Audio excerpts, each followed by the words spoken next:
დილამშვიდობისა. ეს საქართველოს პირველი არხია, თქვენ უყურებთ გადაცემას პირადი ექიმი მარი მალაზონია ჟესტურ ენაზე თარგმანით. რასაკვირველია, ჩვენ ადამიანის შესახებ საუბრობთ და ადამიანის ცხოვრების წესებს საუბრობთ. ამიტომ კვება არის ჩვენი გადაცემის ყოველდღიური საუბრის თემა, არის ჩვენი კონცეფციის განუყოფელი ნაწილი და გარკვეულწილად საფუძველიც, რადგან შუქნიშნის პრინციპით აგებული რეკომენდაციები ყველა თემასთან მისადაგებით შეგვიძლია გამოვიყენოთ.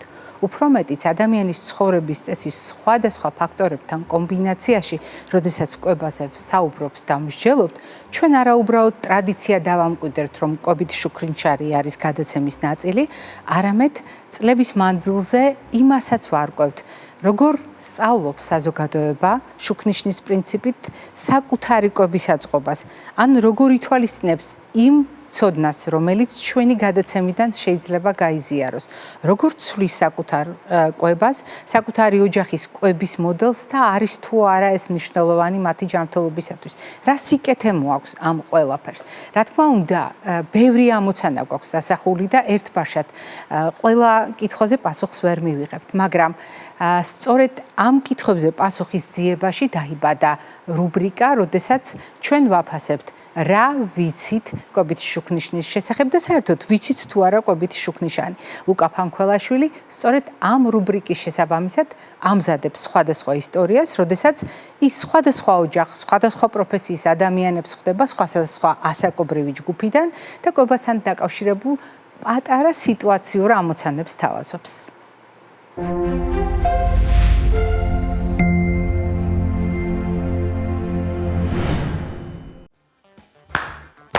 მე ვარ დემეტრე გიგინეიშვილი. მე ვარ გიორგი გიგინეიშვილი. დავით გიგინეიშვილი. ეკატერინა ჟღენტი. ვართ დემეტრეს და გიოს მშობლები. ძალიან საინტერესო გარემო დაგვხვდა, ძალიან საინტერესო ამოცანა გქონდა, ესე ვთქვათ, დაგველაგებინა რამდენად ჯანსაღი პროდუქტები არის საუზმის თვის. მაგიდა ზაიდო სხვადასხვა საჭმელები და ეს საჭმელები უნდა დაგვედო ამ სხვადასხვა ფერის ყუთებზე. მწვანე ის უფრო ჯანსაღი იქნებოდა. ყვითელი იქნებოდა, ასე ვთქვათ, შუაში, ჯანსაღსა და junk food-ს, ასე ვთქვათ, მაგარ შორის. წითელი საერთოდ არა ჯანსაღი, ამ შემთხვევაში არც თუ ისე ჯანსაღი. ჩვენ ოჯახის საუზმე ძალიან მნიშვნელოვანი არის. დილის რუტინაში ეს არის ის, რასაც არასოდეს არ ვტოვებთ, ყოველ შემთხვევაში მაქსიმალურად ვცდილობთ, რომ აქ გამოვტოვოთ. აი ეს საუზმის ჭამა ჩემი აზრით დილით რო იღვიძებ და რო გშია და რო ჭამერე რაღაცა კაი შეგრძნებაა და პორტოხალს დავდებ მწვანეზე. ხილია და რა იქნება. ეს ავოკადოა, ერთ-ერთი ჯანმრთელობითი რაღაცა და მწვანეზე დავდებ. ბოსნეული ქვია მაგას. აი შვრია. აი მწვანეზე დავდებ ჯობია. ხილბოსნეული ახლა რა თქმა უნდა მწვანეში უნდა დავდოთ იმის გამო რომ ასე ვთქვათ ხილი ზოგიერთი ხილი არის ჯანსაღი ტკბილეული, ასე ვთქვათ. ბოსნეული კიდე სასარგებლოა ორგანიზმისთვის და ასე შემდეგ. ჯანსაღი საუზმე ალბათ კვერცხი და ავოკადო პირველ რიგში. იმიტომ რომ კვერცხი, ავოკადო, მწვანეზე შვრია, პორტოხალიც კარგია. ავოკადო ძალიან გვიყვარს, როგორც აღნიშნეთ, თითქმის კვირაში ერთი 3 საუზმე, ანუ 3 დღე მაინც გვაქვს ხოლმე. ასევე გვიყვარს ფრეში, ანუ წვენები და წვენებსაც მივირთვევთ პორტოხალიც მაგიტო დავალაგეთ. ეს არის ასე ვთქვათ, სტეიკი და დავდებ ყვითელზე. ყავა. წითელზე და ყვითელზე დავდებ. ყვითელზე, მაგრამ ყვითელზე გინდა?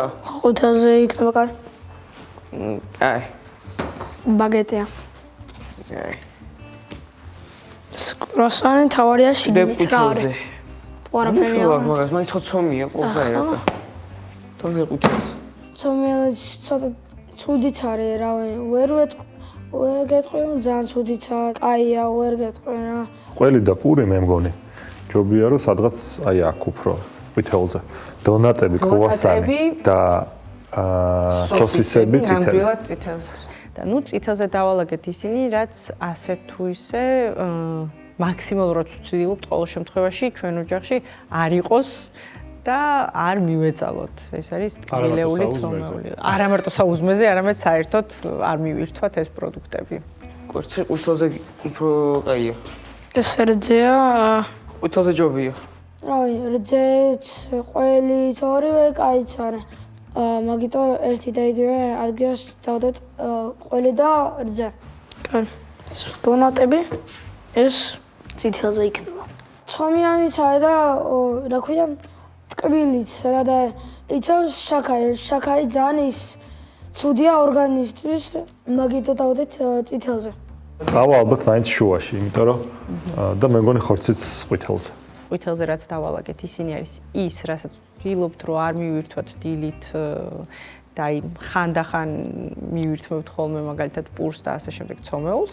ბავშვებმა პროდუქტები გაანაწილეს ნაწილობრივ იმის მიხედვით, რასაც ხშირად ვეუბნები ხოლმე, ანუ რომელი პროდუქტია ჯანსაღი და რომელი არ არის, მაგრამ აი ყვითელზე დალაგებული პროდუქტები ძირითადად იყო ის პროდუქტები, რომელიც მათ უფრო ნაკლებად მოსწონთ. აი მოხდა ზუსტად წითელზე დონატები როცა დადეს წითელზე, იმიტომ რომ ძალიან უყვართ სინამდვილეში როგორც ყველა ბავშვის ტკბილეულობა და რა თქმა უნდა ძალიან ცდილობენ რომ რაღაც მომენტში მოკლედ მიირთვან და ძალიან უნდათ და ალბათ უფლება რო ქონდეთ ძალიან ბევრს მიირთმევდნენ, მაგრამ აქ ამ სიტუაციაში როცა აღმოჩნდნენ გადაწყვიტეს რომ ხო, იმიტომ რომ იციან რომ ცუდი არის და მიუხედავად იმისა, თვითონ შეიძლება მოსწონდეთ, დადეს წითელზე ძალიან გამიხარდა. იმის და გამო რომ ჩვენთვისაც საუზმე მნიშვნელოვანი ნაწილი არის, ასე ვთქვათ, ჩვენი ყოველდღიური ცხოვრების, იმიტომ რომ ვცდილობთ რომ ყოველთვის საუზმე მივირთვათ ხოლმე დილაობით. რა თქმა უნდა, ყოველთვის დგავთ დღის წესრიგში თუ რომელი ჯობია პროდუქტი, რომელი ჯობია დილით მიირთვა. ამიტომაც ძალიან მნიშვნელოვანი იქნება პროფესიონალების რჩევები მაგ კუთხით, რა თქმა უნდა. და ძალიან საინტერესოა ჩვენც დაგვაფიქრა, იმიტომ რომ ესე ცალსახად არ გვიფიქრია ხოლმე, რომ რაღაცა მაინც და მაინც ესა, მაინც და მაინც ის დილაობით და კარგია, მოკლედ სასიამოვნო იყო და ესე ვთქვათ, ფიქრის ადგილს ვიტოვებთ იმაზე თუ რა ჯობია რომ დილით მივირთვათ.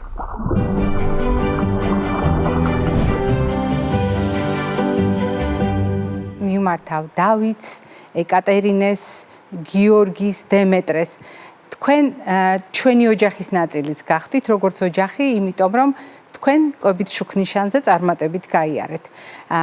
მაყურებლისათვის ალბათ თვალშისაცემი იყო რამდენიმე მნიშვნელოვანი საკითხი, რომელიც მე ასევე ყველაზე მნიშვნელოვნად მიმაჩნია იმ ისტორიაში, რაც ვნახეთ და მოვისმინეთ.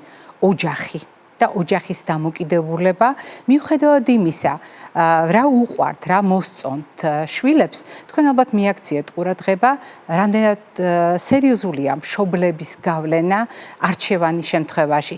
მიუხედავად იმისა, რომ ყვითელ ზონაში აღმოჩნდა პროდუქტები, დემეს და გიოს არჩეული, რომელიც ნაკლებად უყვართ ან ნაკლებად მოსწონთ, საბოლოო ჯამში მშობლებმაც კი შენიშნეს, რომ ბავშვებმა გააკეთეს არჩევანი სწორედ მშობლების მიერ ხშირ შემთხვევაში ნახსენები სასარგებლო და ნაკლებად საზიანო პროდუქტების მიმართ კეთილგანწყობით. ხოლო რაც შეეხება პროდუქტებს, რომელზედაც ხშირად ესმის, რომ არც თუ ისე რეკომენდებულია, ეს პროდუქტები მათი სიყვარულის მიუხედავად წითელ ზონაში განათავსეს.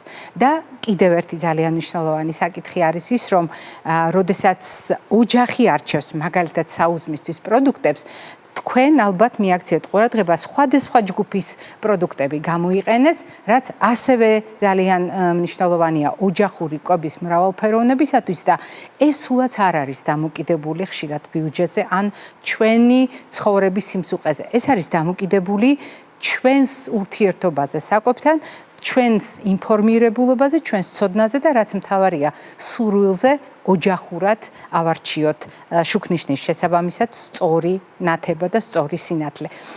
ეს იყო ის მოკლე შეჯამება, რომელიც მადლიერებით მინდა ამ ოჯახს გაუზიარო, ხოლო ჩვენი გადაცემა რასაკვირველია გრძელდება და გრძელდება ისევ ოჯახური თემით. ნამდვილად ოჯახური თემით, იმიტომ რომ მიუხედავად იმისა, საკითხი ბავშვებს ეხება, მშობლების გასაგონად იქნება ყველა სიტყვა ნათქვამი.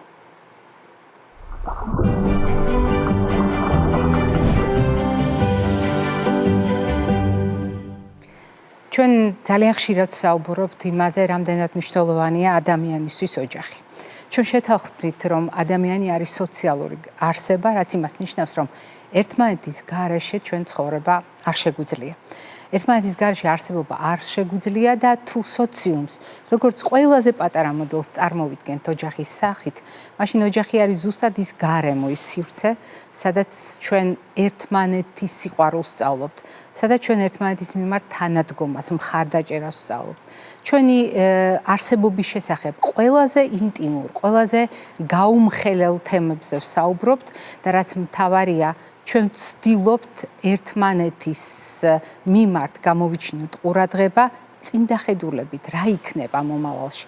განსაკუთრებით მნიშვნელოვანია, როდესაც მშობლების გასაგონად ვსაუბრობთ, შვილების ინტერესებიდან გამომდინარე, რადგან მშობლებისთვის ძალიან მნიშვნელოვანია, გადამწყვეტია, მე როგორც მშობელი ამას ასე ვამბობ და ვიცი რომ თითოეული თქვენგანი დამეთანხმება. გადამწყვეტია ჩვენს გარეშეც როგორ იქნებიან ჩვენი შვილები, ამაზე დავფიქრდეთ და ასეთ შემთხვევაში მათი ჯანმრთელობა, მათი მომავალი დღევანდელ რეალობაში როგორც გადაწყვეტილება, როგორც საზრუნავი განსაკუთრებით საპასუხისმგებლოა ხოლმე.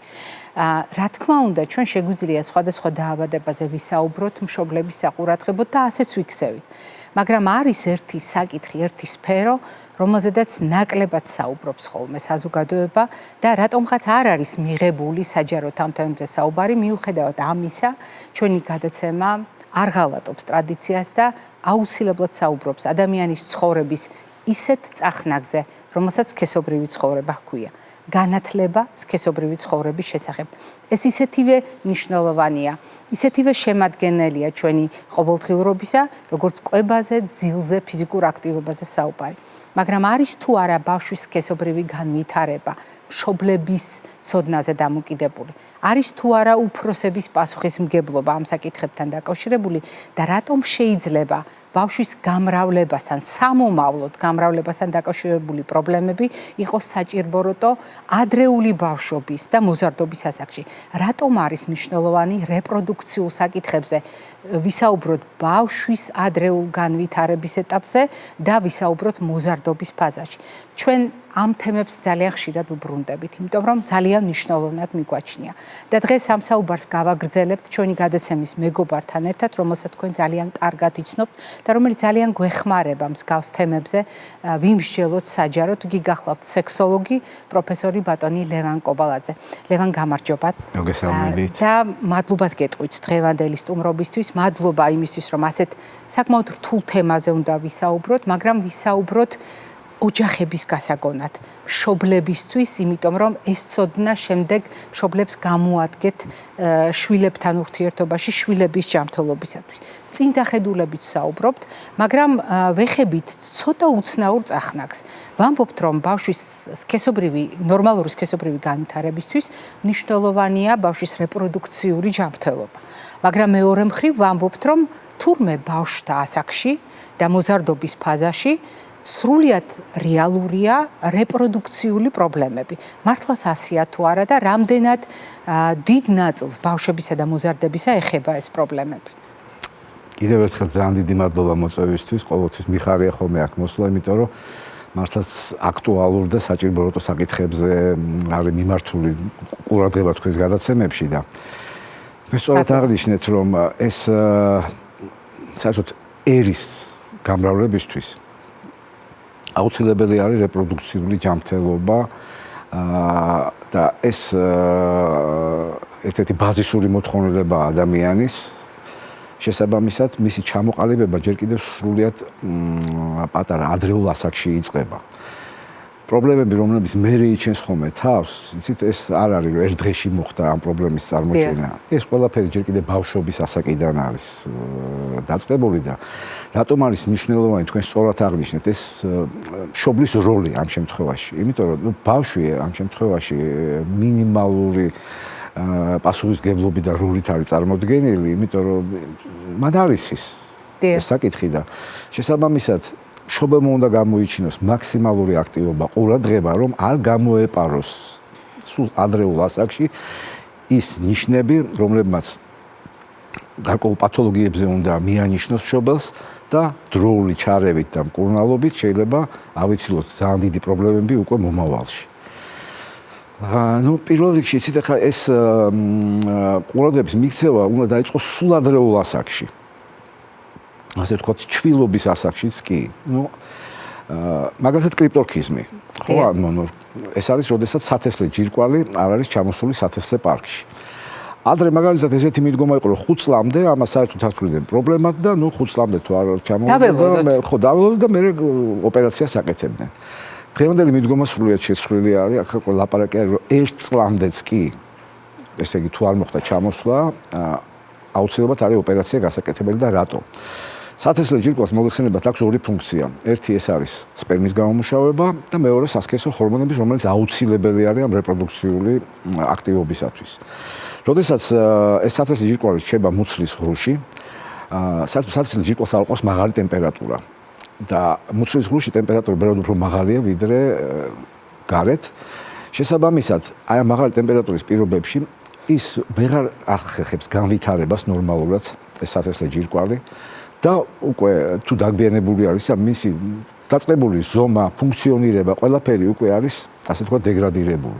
ამას ემატება კიდევ ერთი მნიშვნელოვანი მომენტი, რომ აი მაღალი ტემპერატურის პირობებში შეიძლება მოხდეს სიმსივნური გადაგვარება, რაც თავისთავად ხვდებით ხო რამხელა პრობლემა არის.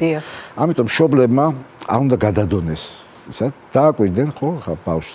თუ ხედავენ რომ ერთ-ერთი ან ორივე სათესლე ჯირკვალი არ არის ჩამოსული დროულად სათესლე პარკში, უნდა მიმართონ სასწრაფოდ ქირურგს. როდესაც თქვენ ახსენეთ, მე გერთვებით, იმიტომ რომ ძალიან საინტერესო მიმართულება მიეცით თქვენ მსჯელობას. როდესაც სამშობიაროდან სახლში მოიყვანა მშობელმა ბავშვი, მისი პასუხისმგებლობა, რა თქმა უნდა, ექიმის ინფორმაციასთან ერთად, მედპერსონალის მიერ გადმოცემულ ინფორმაციასთან ერთად არის მისი დაკვირვებაც, შვილის განვითარებასთან დაკავშირებული ეტაპების გააზრება. და აი ამ ეტაპების მონაცვლეობის დროს ყოველთვის ერთ-ერთი ყველაზე მნიშვნელოვანი საჭირბოროტო საკითხი, რომელიც წამოიჭრება ხოლმე, ეს არის გამიჯნა გოგონებისა და ვაჟების შემთხვევაში, როგორ ვითარდება სქესობრივი ნიშნების ფორმირების თვალსაზრისით და ძალიან ხშირად ამბობენ, რომ ჩემი შვილი ძალიან სწრაფად ვითარდება, ან ჩემი შვილი არც თუ ისე სწრაფად ვითარდება, ან პირიქით ამბობენ ჩამორჩება კიდევაც. ეს არის თუ არა მშობლისათვის საყურადღებო ცოდნა. ეს უნდა იცოდეს თუ არა მშობელმა. ამას მშობელი აკვირდება სახლის პირობებში და მშობელმა უნდა გაუზიაროს თუ არა შემდეგ. უბრალოდ იფიქროს მიმართოს თუ არა ექიმს და ერთია რას ფიქრობ მე როცა არ ვარ ექიმი და როგორც მშობელი ვაფასებ, მაგრამ მეორეა თქვენ რას გვეუბნებით როგორც სექსოლოგი, როდის არის დროული ვთქვათ სქესობრივი მომწიფება, რას ნიშნავს ადეკვატური ასაკთან შესაბამისი სექსუალური განვითარება და რას ნიშნავს ნაადრევი ან დაგვიანებული, აი აქ როგორ არის გამიჯნა? კი ბატონო, ხა საერთოდ როდესაც ჩვენ საუბრობთ სქესობრივ მომწიფებაზე, ეს ძალიან ინდივიდუალური არის. და ეს ვარირება ნიშნავს იმას, რომ შეიძლება რამდენიმე თვეებში და წლებშიც კი იყოს განსხვავება სხვადასხვა ბავშვით, ისე როგორც თქვა სხვა კონსტიტუციური ნიშნები, ხო რაღაცა უფრო მაღალია, რაღაცა უფრო დაბალია და ასე შემდეგ. არის რაღაც გარკვეული ნიშნები, რომელსაც მშობელმა უნდა მიაქციოს ყურადღება, რომ არ გამოეპაროს. აქ გავმიჯნავდით, მოდი ესე ვთქვათ. არის თქვენ რა კითხვას დასვით, ხო ამასთან დაკავშირებით არის ნაადრევის სქესობრივი მომწიფება და არის დაგვიანებული. იმ შემთხვევაში, როდესაც ჩვენ საუბრობთ, თქვათ, ნაადრევ სქესობრივ მომწიფებაზე, ეს არის საუბარი, როდესაც გოგონებში 8 წელზე და ბიჭებში 9 წელზე უფრო ადრე იწყება სქესობრივი მომწიფება. რომელიც გამოხატული არის გარკვეული ნიშნებით, რასაც უნდა მშობელმა ზუსტად ამას შეიძლება მიაქციოს ყურადღება. ეხლა უკვე როდესაც ჩვენ ეს გარკვეული ნიშნები ჩვენ ყურადღებას დახილის ნიშანს დაგვისვავს, რომ უნდა ყურადღება მივაქციოთ, აქ უკვე მე ცხადია ერთვება პროფესიონალი, რომელიც იქ უამრავი შეიძლება კვლევები დაჭირდეს, გამოკვლევები, მკურნალობა და ასე შემდეგ, ხო? მაგრამ ეს უკვე ექიმის პასუხისმგებლობაა, მაგრამ პირველ ეტაპზე, ხო, როდესაც საუბრობთ ჩვენ ნაადრევ სქესობრივ მომწიფებაზე, რომელიც არის ესეთი ისე ცენტრალური და პერიფერიული გამიჯნა, როდესაც ერთის მხრივ აქ ხდება, ყველა შემთხვევაში ხდება ჭარბი სინთეზი ამ ჰორმონების, სასქესო ჰორმონების, როგორც გოგონებში, ასე ვაჟებში. და ეს იწვევს დაჩქარებას, ასე ვთქვათ, ამ პროცესის, ის რაც უნდა დაწყებულიყო ნორმალურად და უშუალოდ ცოტა უფრო გვიან ასაკში, ეს ხდება ნაადრევად. და უნდა მიაქციოს მშობლებმა ყურადღება, ვთქვათ, იგივე გოგონებში, თუ შეამჩნიეს, რომ გაჩნდა თმიანობა, განსაკუთრებით ეს სასქესო ხო ესეთ გათმიანება სასქესო ორგანოების არეში დაიწყო სარძევე ჯირკვლების განვითარება და შეიძლება მტკივნეულობაც აღინიშნებოდეს ერთგვარი გამონადენიც ხო შემდგომ უკვე როდესაც თანდათან ეს ვითარდება ეს სიტუაცია უკვე როდესაც იწყება სისხლიანი გამონადენები მენარქი ასე ვთქვათ ნაადრევი მენსტრუაციები ხო, ეს უკვე 1-2 წლის შემდგომ სხეულის ქალური სახით ფორმირება. განსაკუთრებით ისეთი მნიშვნელოვანი ნიშანია ხოლმე სწრაფი ესეთი ნახტომისებური დაჩქარება ზრდაში. აი ეს გოგონები და ვაჟები ხო უცბად მაღლდებიან, აი თავის კლასელებს გადაუსწრებენ და თითქოს ერთი სულ სასწრაფო ხო ნახე რა კარგად იზრდება. მაგრამ აქ ვეჯახებით ჩვენ მეორე პრობლემას, რომ აი ესეთი დაჩქარებული თავიდან ზრდა და ისა შემდგომ იწვევს იმას, რომ შეიძლება დაიხუროს ცვლილებში ზრდის ზონები და პირიქით უკვე მერე დაიწყება ზაში ჩამორჩენა. ამიტომ, როდესაც ესეთი ნიშნები თქვა შეატყო მშობელმა, რომ იგივე თქვა აი ვაჟებში პენისის და სათესლო ჯირკვლების ზრდა აწყო, აუცილებლად უნდა მიმართონ ექიმს, იმიტომ რომ ხმის ცვლილებაც არის ხოლმე ძალიან ხშირად დაბოხება, კუნთოვანი მასში, ანუ ის რაც ჩვეულებრივად ხდება, ხო? ზოგადად სქესობრივი მომწიფების პერიოდში, ხო, ესეთი დიფერენცირება ამ გოგონების და ვაჟების, ეს უკვე ხდება ადრეულ ეტაპზე. ამიტომ ჩვენ აქ არ უნდა გამოგვიპაროს ეს ნიშნები არის მიმანიშნებელი გარკვეულ პათოლოგიურ პროცესებზე. რა შეიძლება ამის მიღმა იმალებოდეს? ამის მიღმა შეიძლება იმალებოდეს ის, რომ თქვა იგივე ცენტრალური შეიძლება ეს იყოს სიმსივნური პროცესები, იგივე ჰიდროცეფალია, ტრამვები და ტრამვები, რომელზედაც შეიძლება არც იფიქროს. შეიძლება არც იფიქრო, მაგრამ როდესაც ჩვენ შევატყეთ აი ესეთი მეორადი ნიშნებით, რომელიც ჩვენ შევატყეთ, რომ ის რაღაცა ეს ნორმაში არ ჯდება, ხო? აუცილებლად უნდა მიმართოთ ექიმს. მეორე საკითხი არის ასეთივე არანაკლებ მნიშვნელოვანი ის არის საყურადღებო მშობლებისთვის სიტუაცია, როდესაც არის პირიქით ჩამორჩენა სქესობრივ მომწიფებაში.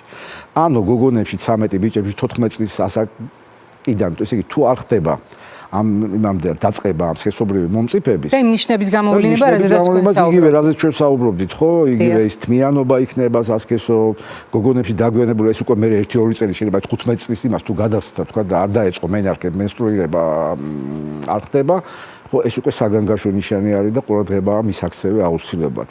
აქაც რამდენიმე ტიპის ის არის სხვადასხვა მიზეზები შეიძლება იყოს ძალიან ბევრი ამ დაგვიანების აი გამოვარჩევენი ხო არის პირველადი ჰიპერგონადტროპული ჰიპოგონადიზმი, მეორადი ჰიპოგონადტროპულისა და ასევე ეს არის ტრანზიტორული, რომელიც გარდამავალი არის. აქ მიზეზები შეიძლება იყოს როგორც ქრომოსომული ანომალიები, ასევე გენეტიკური მუტაციები, როდესაც არ ხდება და ჩვენ იქ შემთხვევაში თქვით, რომ ჭარბის სინთეზი ხდებოდა, ხო, ამ სასქესო ჰორმონების. ამ შემთხვევაში პირიქით დეფიციტი არის. არასაკმარისი მიეწოდება და ხა რაც შეეხება თქვა იგივე გენეტიკურ და ქრომოსომულ ანომალიებს, მაგალითად გოგონებში შერესევსკი ტერნერი ალბათ ფენიმებს გაუგია და ბიჭებში კლაინფელტერის სინდრომი, ხო? და რომლებიც უკვე ესეთი სხვა აგებულებაც სხვანაირი არის, უკვე ვიზუალურადაც ატყობ, რომ თქვა ეს არის და რაც თავად ხდება ზდაში ჩამორჩენა. და უკვე ატყობ შენ რომ ეს რაღაც საგანგაშო არის, უნდა მივაქციოთ ყურადღება, რატო ხდება? იმიტომ რომ აქ მიზეზები შეიძლება იყოს ასევე როგორც მაგათ სიმსივნური პროცესებიდან დაწყებული, ეს შეიძლება იყოს იგივე ტრამვების, მედიკამენტოზური ჩარევა და უშუალოდ იგივე იმუნოდეფიციტური მდგომარეობები. ეს შეიძლება რომელიც ვახსენეთ აი ეს თქვა ტრანზიტორული, ანუ გარდამავალი, ეს შეიძლება იყოს თუნდაც მაგალითად კვებითი აშლილობების დროს, მეტაბოლური სინდრომის ფონზე ჭარბი ესეთი ინტენსიური ვარჯიშების გადაწყვეტის სინდრომს რო ვეძახით, ხო? ეს შეიძლება იყოს იგივე ფარისებრი ჯირკვლის, ღვიძლის, აი სხვა ორგანოების ფუნქციონალური თქვა დარღვევების შემთხვევაში აქაც შეიძლება იყოს ეს გარკვეული გადახრები. ლევან, ყურადღებით გისმენთ და მე დარწმუნებული ვარ მაყურებელიც ყურადღებით გისმენს და ძალიან მინდა რომ მაყურებელმა მიაქციოს ყურადღება. თქვენ თანაბრად პრობლემურად წარმოაჩინეთ როგორც წინსწრება, ანუ დაჩქარებული განვითარება, ასევე ჩამორჩენა. და ამავე დროს, როდესაც შესაძლო მიზეზებზე საუბრობდით, თქვენ მიერ დასახელებული, თუნდაც იმ ჩამონათვალიდან, რომელიც ახლა საუბრის დროს ახსენეთ, მიზეზები მარტო რეპროდუქციულ სისტემას უშუალოდ არ უკავშირდება. თქვენ ახსენეთ ისეთი მიზეზებიც, რომელიც საერთოდ მიღმა ამ რეპროდუქციული სისტემის, ეს შეიძლება იყოს ცენტრალური წარმოშობის, ცენტრალურ ნერვულ სისტემასთან დაკავშირებული, სიმსივნიდან დაწყებული, შეიძლება იყოს რაღაც ტრავმა, მედიკამენტი, ავტოიმუნური დაავადება, მეტაბოლური სინდრომი და ასე შემდეგ. ანუ მშობლის ამოცანა, ჩვენ და ხაზი გაუსვათ, არ არის ის რომ გამიჯნოს, რა შეიძლება ეს პრობლემები უკავშირდებოდეს, მაგრამ მშობლის ამოცანა არის რომ მიაქციოს ამ სიმპტომებს. დროულად მიმართოს სპეციალისტს. დიახ. რომ არ დაიკარგოს დრო. რასაკვირველია, იმიტომ რომ აქ იცით რა არის, ახლა იგივე მე ვახსენე ხო, ზრდის ზონები ცვლის იმაზე. როგორც კი ზრდის ზონები დაიხურება, იქ უკვე ზრდაზე ლაპარაკი ზედა. ანუ რესურსი პრინციპში. ხო, ამიტომ ის დროული ჩარავის შემთხვევაში ჩვენ შეგვიძლია მართოთ ეს სიტუაციები, მაგრამ როდესაც უკვე ასე ვთქვათ ეს ურემი გადაბრუნდება, მე უკვე გვიანი არის და ძალიან რთული არის იქ თქვათ რაღაც ჩარევაზე ვისაუბროთ. როდესაც თქვენ საუბრობდით უჩვეულო მდგომარეობებზე, თქვენ რამდენჯერმე გაუსვით ხაზი თანატოლებთან შედარებას და ის ცვლილებები, რაც თვალშისაცემია და რომლის მიმართაც გულგრილობა მშობლის მხრიდან არ არის გამართლებული. და თქვენ მე ნათქვამი ყოველი სიტყვა იმას ადასტურებს, რომ ყოველი უჩვეულო ასეთი აღმოჩენა, რომელიც შეიძლება მშობელს ჰქონდეს საკუთარი შვილის აღქმისას, დანახვისას, ეს არის გარკვეულწილად ბიძგი, რომ მიმართო სპეციალისტს. მაგრამ თუ აი ამ თემას გავაგრძელებთ, სპეციალისტთან კონსულტაცია, სპეციალისტთან დასმული შეკითხვები. ჩვენ დღეს შევთანხმდით, რომ საუბრობთ მშობლებისთვის, მაგრამ ჩვენი ყოველი სიტყვა არის თავარი სათქმელის მატარებელი, თავარი ამოცანის მატარებელი ბავშვებთან მიმართებაში. ანუ ჩვენი შვილების ჯანმრთელობისთვის საუბრობთ ოჯახების გასაგონად. და ასეთ შემთხვევაში მშობლები სვამენ კითხვებს. ყველაზე აქტუალური, აი ბოლო პერიოდში, როდესაც მშობლები ბევრად უფრო ინფორმირებულები გახდნენ. ბევრად უფრო მეტ ინფორმაციას იგებენ სხვადასხვა წყაროდან და ზოგჯერ ეს ინფორმაცია არ არის სანდო, ან გადამოწმებას ცდილობენ. ან შეიცვალა თავად პრობლემების შესახებ დამოკიდებულება, ან პრობლემების გამოვლინების შესაძლებლობა. ბოლო პერიოდში გარდა თქვა სქესობრივი განვითარების ტემპისა, დაჩქარებისა ან ჩამორჩენისა, რა საკითხებია ისეთი, რომელიც ერთი მხრივ უკავშირდება რეპროდუქციული სისტემის პრობლემებს ბავშვებსა და მოზარდებში და მეორე მხრივ ვარაუდობთ, რომ აისახება ბავშვის სქესობრივ განვითარებაზე და ბავშვის სქესობრივ ცხოვრებაზე. რა არის ისეთი პრობლემები? რასაკვირველია სექსოლოგიაში და თქვათ სექსოლოგთან სპეციალისტთან მომართვიანობა აი ბავშვთა ასაკის თვალსაჩინოდან ხო ბოლო წლებში რაღაც გარკვეული მიმართულებები ძალიან გააქტიურდა და გახდა აქტუალური. მე შევეცდები თქვათ რა თემები არის აქტუალური ამაზე ვისაუბრო და ასევე ზოგ შემთხვევაში ეს არ არის მხოლოდ სამედიცინო თვალსაზრისით თქვათ პრობლემა, რომელიც შეიძლება იყოს აბსოლუტურად სულ სხვაგან იყოს პირველ წყარო და მიზეზი და მსგავდეს დაუშვათ აი ამ პრობლემას. სადაც მშობელმა უნდა მოახდინოს გარკვეულწილად აი მოძრაობა აი ამ მიმართულებებს შორის, რომ მიხვდეს ეს რეალურად რა პრობლემა არის. დიახ. მაგალითად ერთ-ერთი მნიშვნელოვანი, რომელიც აი ამ ბოლო წლებში ძალიან აქტუალური გახდა, ეს არის ბავშვებში სქესის თვითიდენტიფიკაციის პრობლემა. ანუ ადრეულ ასაკში. როგორც მოგეხსენებათ ხო ეხა ეს სქესის იდენტიფიკაცია იწყება სრულიად აი ძალიან ადრეულ ასაკში. ანუ ბავშვი რეალურად ხედავს და უჩნდება კითხვები, თქვა რითი განსხვავდება გოგო ბიჭისგან. დიახ. ხო და ეს მისი აღქმა ის ძირითადად სწავლობს მაგალითებით. ის უყურებს დაუშვათ როგორ იქცევა დედა, როგორ იქცევა მამა. როლურ თამაშებს თამაშობს დედობანას, მამობანას. ისინი მაგალითები არის მისთვის, ანუ რომელსაც მე თავის თავს ადარებს დაუშვათ, მე რითი ვგავალ დედას, რითი ვგავალ მამას. აჰა. აიგივებს კიდევაც. გაიგივება ხდება. ანუ ეს საკუთარი თვით იდენტიფიკაცია, იმიტომ ქვია ამას, ხო? ეს ყოველთვის ხდება სქესობრივი მომწიფებამდე. აი, როდესაც უკვე სქესობრივი მომწიფების პერიოდი იწყება, ამ შემთხვევაში უკვე იქ არის ხოლმე ასევე, ხო? აი, ესე იგი სქესობრივი იდენტიფიკაციის აშლილობები, რასაც ჩვენ ვეძახით, როდესაც და ეს ძალიან ისეთი მოწყვლადი ასაკი არის, იმიტომ რომ აქ გარდატეხა ხდება აბსოლუტურად ორგანიზმის, ხო, ის ბავშვური ორგანიზმი, ბავშვური პრობლემები, ისინი გადადის უკვე რაღაც მოზრდილობის იმაში და აქ ძალიან ფაქიზი არის მათი ფსიქიკაც, მათი მენტალიტეტი. თქვენ მკითხეთ რომელია ყველაზე ხშირი ისინი ხოლმე რითიც მოგმართავენ ეს მოზარდები და ბავშვების იმაში არის ხოლმე მასტურბაცია დაუშვათ ამ ადრეულ ასაკში. და აქ იბადება ხოლმე შეკითხვა რომ დაუშვათ ეს რამდენად დამაზიანებელია სხეულისთვის და მავნებელია.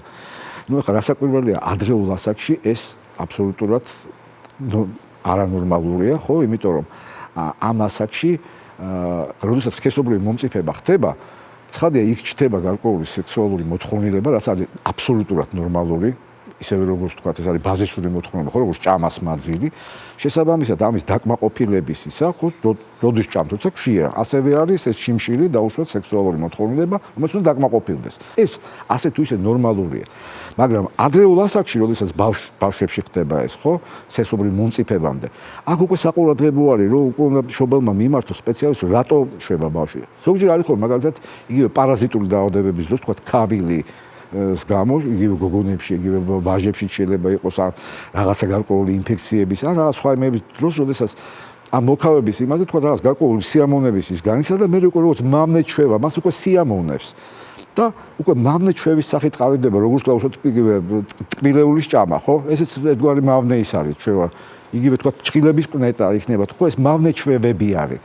ეს არ არის დაუშვათ ის, რომ ამ ბავშვის, თუმცა შეიძლება თქვა იყოს კი, როდესაც აი ჩვენ საუბრობთ ნაადრევს სქესობრივ მომწიფებაზე და დაუშვათ იგივე შეიძლება თავის ტვინიდან იყოს ის გარკვეული პროცესები, რომლებიც აი ესეთ ბისკს აძლევდნენ აი უკვე ასეთ გამოვლინებებს, მათ შორის მასტურბაციის იმას.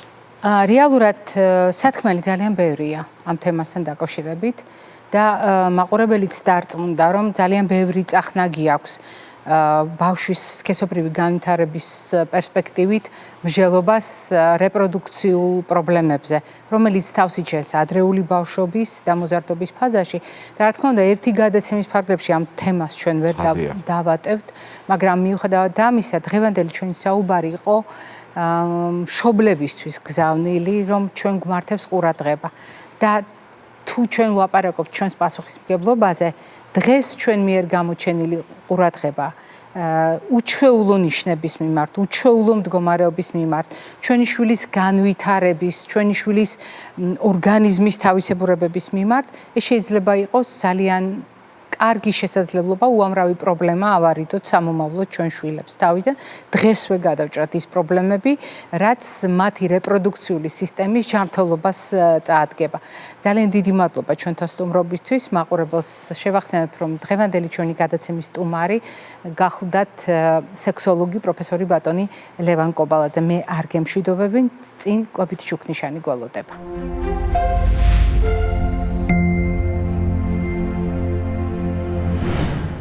კვებითი შუქნიშანი ყოველთვის ძალიან მნიშვნელოვანია, თუნდაც იმიტომ, რომ ეს არის ასოციაცია. მართალია სამფერი მინიშნებით, მაგრამ ასოციაცია კონკრეტულ უჯრებთან, სადაც ჩვენი ცოდნა და ინფორმაცია კვებასთან დაკავშირებით დიდი ხნით უნდა შევინახოთ. შევინახოთ იმიტომ, რომ ეს წაადგენს ჩვენს ჯანმრთელობას, ჩვენი ოჯახის წევრების ჯანმრთელობას, პრაქტიკულად ჯანმრთელ მდგომარეობაში, პრობლემების თავიდან ასაცილებლად და პრობლემების არსებობის შემთხვევაში. განსაკუთრებით მნიშვნელოვანია თავმოყრა ზოგადი რეკომენდაციების, როდესაც გვინდა ამ ზოგადიდან ჩვენთვის სასარგებლო, ჩვენთვის აუცილებელი კერძო ნაწილი, კონკრეტული ნაწილი გამოვიყენოთ. ჩვენ შევთანხმდით, რომ თანამედროვე რეკომენდაცია მხოლოდ მაშინ არის სწორი, კარგი, ადეკვატური, თუ ერთი ადამიანის საჭიროებებზე არის მორგებული.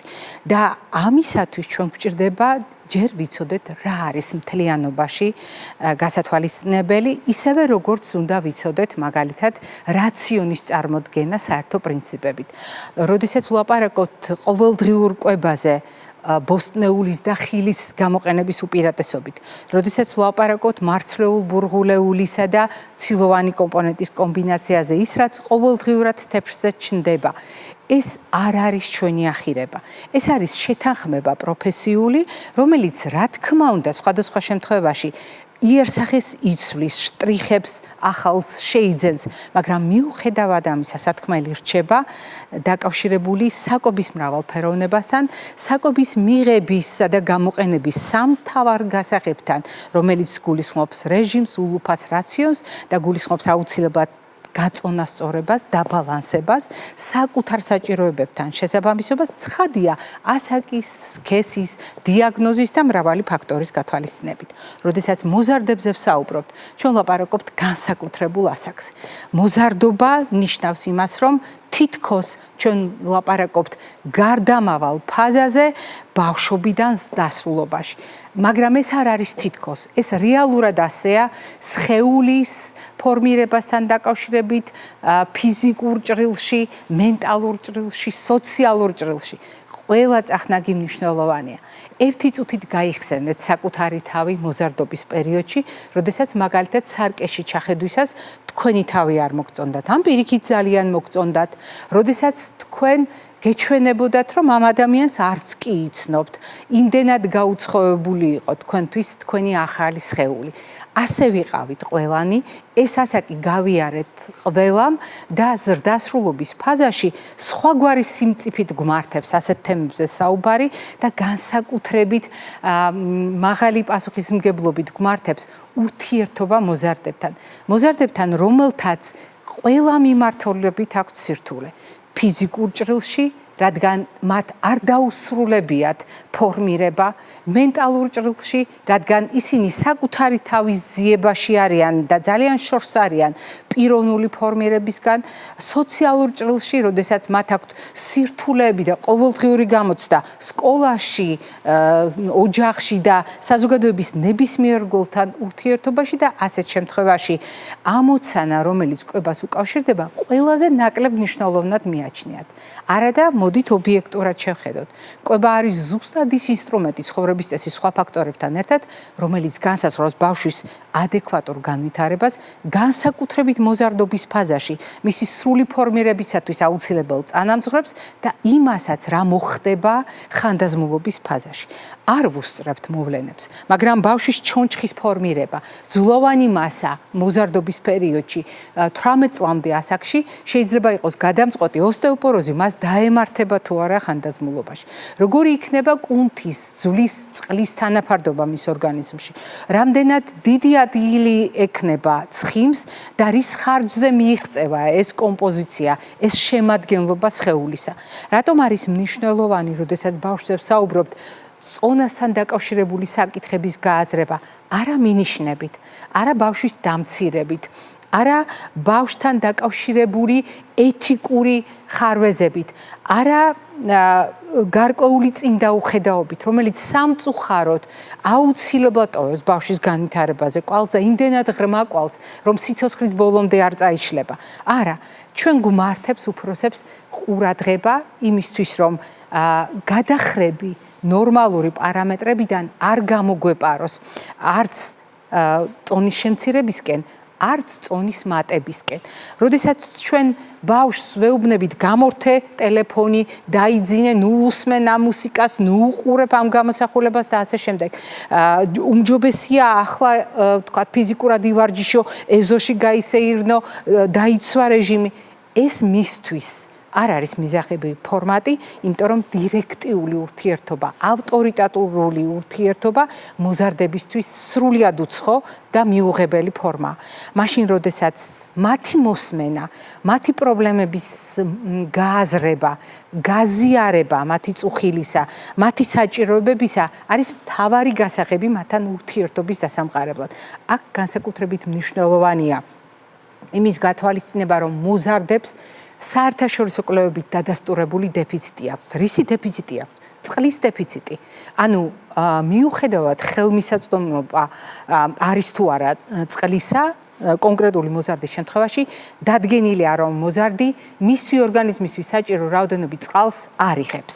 როდესაც ვლაპარაკობთ საჭირო საკვებ ნივთიერებებზე, აღმოჩნდა, რომ აუცილებელი ცილა ზრდა განვითარებისთვის, როგორც სამშენებლო მასალა, ჰორმონების, ფერმენტების და ასე შემდეგ საფუძველი ადეკვატური რაოდენობით არ მიეწოდება. რატომ? მოზარდი არ იღებს ისეთ საკვებ პროდუქტებს, არ ირჩევს ისეთ საკვებ პროდუქტებს, რომელიც სწორედ კარგი ცილებით არის შევსებული და უპირატესობას ანიჭებს მაგალითად პროდუქტებს, რომელიც ტკბილია, მლაშია, სპეციფიკური გემოთი გამოირჩევა, ზოგჯერ ცხიმიანია, ადვილად მოსახმარია, მშრალია, პორტატულია, ადვილად გადასატანია, მეგობრების მიერ გაზიარებულია, იმ სოციუმში გაზიარებულია, რომელშიც მას ყოველდღიური ურთიერთობა სჭირდება და ასე შემდეგ. როდესაც ვლაპარაკობთ სწორ თანაფარდობაზე ცილების, ცხიმების, ნახშირწყლების, როგორც გითხარით, ეს წონასწორობა დარღვეულია ნახშირწყლების სასარგებლოდ, ზოგჯერ ცხიმების სასარგებლოდ, თუმცა არაცილების სასარგებლოდ. დარღვეულია მინერალების, მიკრო და მაკრო ელემენტების ურთიერთთანაფარდობა.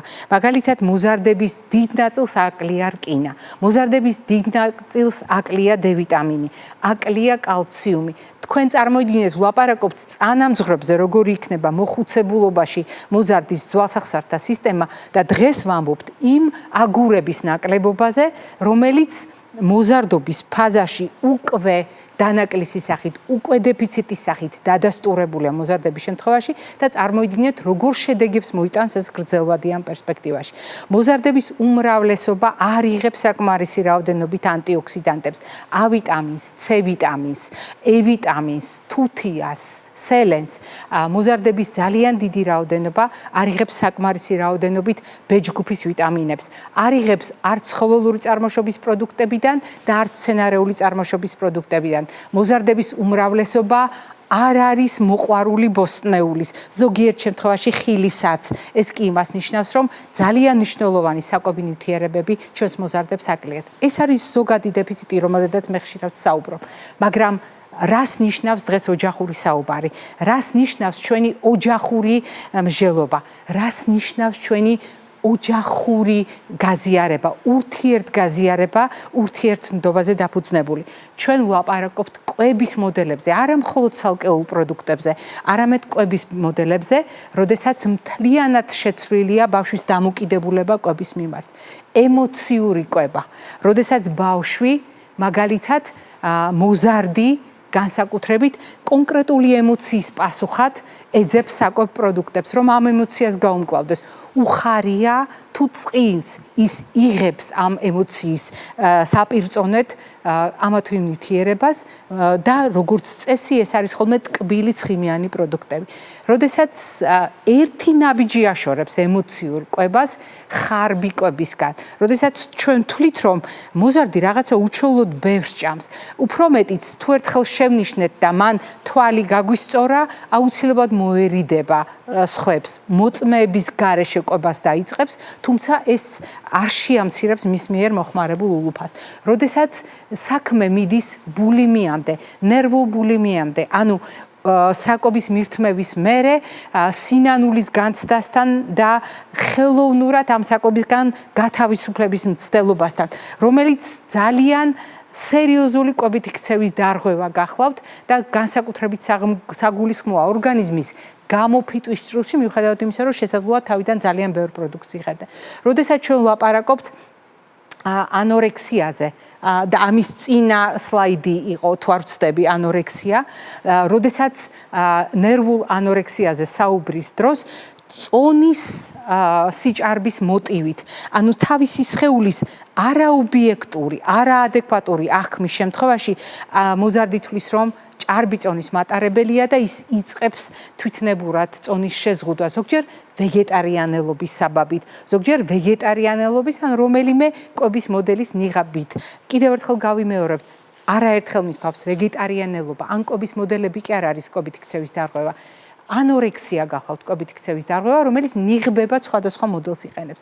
ის ლამაზი სლაიდი, რომელიც ბოსტნეულს და ხილს გვაჩვენებს, რატომ შეიძლება იყოს კვებით ქცევასთან დაკავშირებული, ან კვებით ქცევის დარღვევასთან მით უფრო დაკავშირებული. აღმოჩნდა, რომ სწორედ ასეა, იმიტომ რომ ჯანსაღი კვების, ჯანსაღი პროდუქტების არჩევანის საბაბით და მოტივით ადამიანები ზოგადად და განსაკუთრებით მოზარდები სოციალური სივრცის, სოციალური მედიის, ტელემედიის და მრავალი სხვა საინფორმაციო საშუალებების ზეგავლენით ან საერთო მოდური ტენდენციის ზეგავლენით თვითნებურად იწყებენ სასარგებლო პროდუქტების შეზღუდვას და ეს გახლავთ ძალიან საგულისხმო მდგომარეობა, ისევე როგორც მდგომარეობა, როდესაც შეგნებულად ამბობს უარს მოზარდი კვებაზე და ამას ქვია საკვების მიღებისგან თავისარიდება, საკვების თავიდან აცილება და კვების შეზღუდვა ამ მოტივით, ანუ ხელოვნურად თავისარიდება საკვების მიღებისგან, არა წონის კონტროლის მოტივით, არა უკეთესი გარეგნობის მოტივით, არამედ საკვებთან პერსონალური დამოკიდებულების მოტივით. თუ ანორექსიის შემთხვევაში წონა არის ბიძგი იმისთვის, რომ ადამიანმა შეზღუდოს კვება, მოზარდები ამ შემთხვევაში კვებას ზღუდავენ უბრალოდ საკვებისთან განსხვავებული დამოკიდებულებით და საკვების მიმართ არაკეთილგანწყობით მათგან თავის არიდებით, მათგან თავდაცვით.